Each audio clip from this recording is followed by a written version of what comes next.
কোকৰাঝাৰত আমি আজি 28 কোটি টকা খৰচ কৰি স্পৰ্টছ ৰিহেবিলিটেশ্যন আৰু পাৰফৰ্মেন্স চেণ্টাৰ এটা স্থাপন কৰিছোঁ।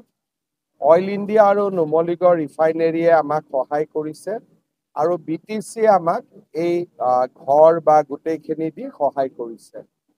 যোৰহাট আৰু গুৱাহাটীত এই চেণ্টাৰটো আমি 2 বছৰ আগতে কৰিছিলোঁ।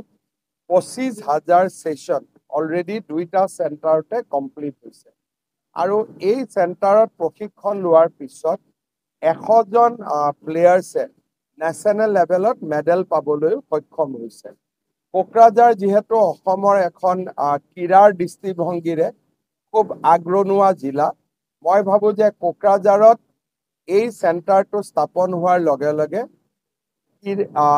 খেলুৱৈসকলৰ ফিজিকেল ৰিকুৱাৰমেণ্ট, ৰিহেবিলিটেশ্যন ৰিকুৱাৰমেণ্ট আৰু ইনজুৰি মেনেজমেণ্ট এই গোটেইখিনিতে যথেষ্ট সহায়ক হ'ব। এই গোটেই চেণ্টাৰটো আমি অলিম্পিয়াড অভিনৱ বৃন্দাৰ লগত একেলগে সহযোগত আমি নিৰ্মাণ কৰিছোঁ আৰু চেণ্টাৰটোৰ গোটেই মেন পাৱাৰ, ইকুইপমেণ্ট, ট্ৰেইনিং এই গোটেইবিলাক অভিনৱ বৃন্দা ফাউণ্ডেশ্যনে চোৱা চিতা কৰিব। কোকৰাঝাৰৰ কাৰণে ই এক অনন্য উপহাৰ। ইণ্ডিয়াৰ কোনো ষ্টেটতে ইমান এডভান্স স্পৰ্টছ ৰিহেবিলিটেশ্যন চেণ্টাৰ নাই, ইঞ্জুৰি মেনেজমেণ্ট চেণ্টাৰ নাই। This is a unique gift আৰু মই ভাবোঁ যে কোকৰাঝাৰৰ ক্ৰীড়াবিদসকলে, স্পৰ্টছ পাৰ্চনসকলে নিশ্চয় এইটো ইউজ কৰিব আৰু লাভৱান হ'ব। টেণ্ডাৰ চলি আছে, এই বছৰতে কাম আৰম্ভ হৈ যাব। 125 কোটি। 3 বছৰ লাগিব।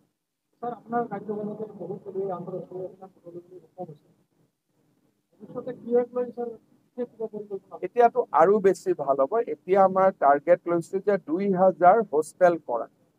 খেল মহাৰণ বা গ্ৰাউণ্ড লেভেল কেম্পেইনত আমি যিমান প্লেয়াৰ দেখা পাম, তেওঁলোকক আমি চৰকাৰী খৰচত হোষ্টেলত ৰাখিম, ট্ৰেইনিং কৰাম আৰু এটা আমাৰ লাৰ্জ প্লেনিং এটা আমি কৰিছোঁ আৰু এইবাৰ বাজেটত তাৰ বিষয়ে এনাউন্সো হৈছে।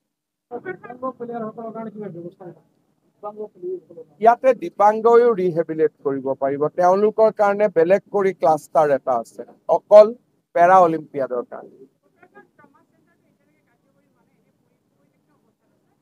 মেডিকেল কলেজতে কৰিব লাগিব, বহুত কেইটা চেণ্টাৰটো চলাব নোৱাৰি। মই চেক কৰি দিম কিয় পৰি আছে বুলি। হ'ব।